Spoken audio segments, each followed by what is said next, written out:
गणेशाय नमः। ओम नमो भगवते वासुदेवाय। हरे कृष्णा कृष्ण कृष्णा हरे हरे, हरे राम राम राम हरे हरे। तव्हां सभिनी हरि भक्तन खे नमस्ते। प्यारा भक्तों, ही कथा पाण गुरु कृपा से हासिल करे रहा आयूं।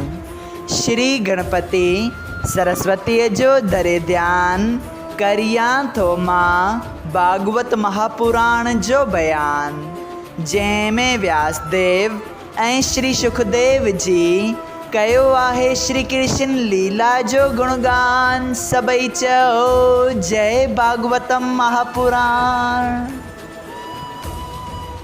प्यारा भक्तों, कल कथा में पाण श्रीमद् भागवत महापुराण साहिब जे 10 स्कंद जे अध्याय 82 जे 3 भाग में ॾिठो त श्री श्याम सुंदर पंहिंजे ग्वाल बाल दोस्तन, माता पिता ऐं सभिनी गोपियनि ऐं ग्वालनि सां वॾे ई प्रेम सां मिलनि था ऐं सभिनी गायनि खे उन्हनि जा नाला वठी उन्हनि खे वॾे ई प्यार सां घुराहे पंहिंजे भर में विहारीनि था। तंहिंखां पोइ सभिनी बिरज वासियुनि खे भोजन कराए इलायची वग़ैरह ॾेई नंद बाबा जी वॾाई करण लॻा। अचो त अॼु पाण उन ई कथा खे वधीक अॻिते वधाईंदे ॾिसूं त श्री श्याम सुंदर श्रीमद् भागवत महापुराण साहिब जे 10 स्कंद जे 82 अध्याय जे 4 भाग में वधीक अॻिते श्री नंद बाबा जी खे छा था चवनि।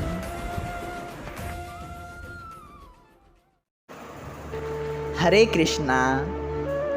श्री श्याम सुंदर जी चवनि था त हे बाबा, ॾिसो जिते ब्रह्मा ऐं ॿिया रखेश्वर ऐं देवताऊं वग़ैरह मुंहिंजो दर्शन ध्यान में बि जल्द नथा पाहिनि, उते मां तव्हांजी भक्ति ऐं प्रीत ॾिसी राति ॾींहुं तव्हां वटि हाज़िर रहां थो। तंहिं करे मुंहिंजो प्रकाश घटि में घटि व्यापक सम्झी तव्हांखे मुंहिंजे विचरण जो सोच करणु न घुरिजे। जॾहिं श्री कृष्ण चंद अहिड़ी तरह नंद ऐं यशोदा ऐं ॿियनि खे सम्झाए घर धीरज ॾिनो, तॾहिं हू पाण में वेही बाल चरित्र ऐं जस मोहन प्यारे जा चवणु लॻा। तंहिंखां पोइ मुरली मनोहर सभिनी गोपियुनि खे जिन उन सां वधीक प्रीत रखी थे एकांत में विहारे जॾहिं उन्हनि सां प्रेम जूं ॻाल्हियूं करणु लॻो, तॾहिं सभिनी गोपियुनि श्याम सुंदर जे सुहिणी सूंहुं ॾिसी पंहिंजूं अखियूं ठारियूं। उन वक़्तु हिकिड़ी गोपी नंढपण जी प्रीत सम्झी बेखौफ़ थी चयो, हे मुरली मनोहर, तो एतिरो धन सभु माल किथां आंदो ऐं ही सभु हाथी ऐं घोड़ा ॿिए कंहिं खां वठी आयो आहीं या पंहिंजा आहिनि? तोखे इहा ॻाल्हि यादि हूंदी त असां सभु बिरज बालाऊं तुंहिंजी हिकिड़ी शादी थियण वास्ते खिलंदियूं हुयूंसीं, सो हींअर तो 16,108 स्त्रियुनि सां विहांउ कयो आहे। भला इहो त ॿुधा त तोखे असांजो खीर ऐं दही ऐं मखण चोराए खाइणु ऐं उखरीअ सां पंहिंजो ॿधिजणु ऐं बन में गोपियुनि खे रोके ॾेई दान वठणु यादि आहे या न? असांखे तुंहिंजे विछोड़े में हिकु ॾींहुं बि हिकु वर्य जे समान गुज़रे थो। तो एतिरा ॾींहं असां खां सवाइ कीअं गुज़ारिया? जहिड़ी कठोरताई तो असां सां कई आहे, तहिड़ो निर्मोही संसार में ॿियो कोई न हूंदो।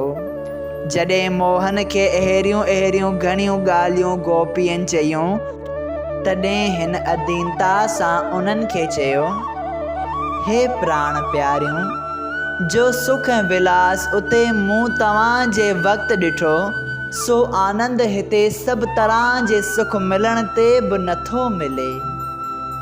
जेको प्रेम सां मुंहिंजो ध्यानु ऐं सुमरण करे थो, तंहिंखां हिकु साथ बि मां जुदा नथो थियां। मां गिरण स्नान जे बहाने ख़ासि अव्हां सां मिलण वास्ते आयो आहियां। प्यारा भक्तों, इहो ॿुधी गोपियुनि चयो त हे महाप्रभु, ज्ञान उपदेश करण वक़्तु असांखे उद्धव जो चवणु चङो न लॻो हो, पर हाणे उन गुण खे ॼाणी असां पाण खे तोखां अलॻि नथियूं सम्झूं।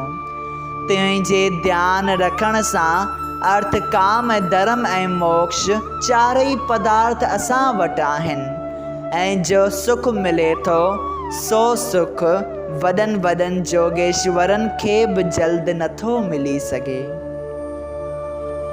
असांजो हिते अचणु तुंहिंजे दर्शन जी इच्छा सां थियो आहे। दयाल थी अहिड़ो वरदान ॾियो जो राति ॾींहुं तव्हांजे चरणनि कमलनि जो ध्यानु असांजे हृदय में रहे ऐं हर रोज़ु तव्हां सां प्रीत वधंदी रहे।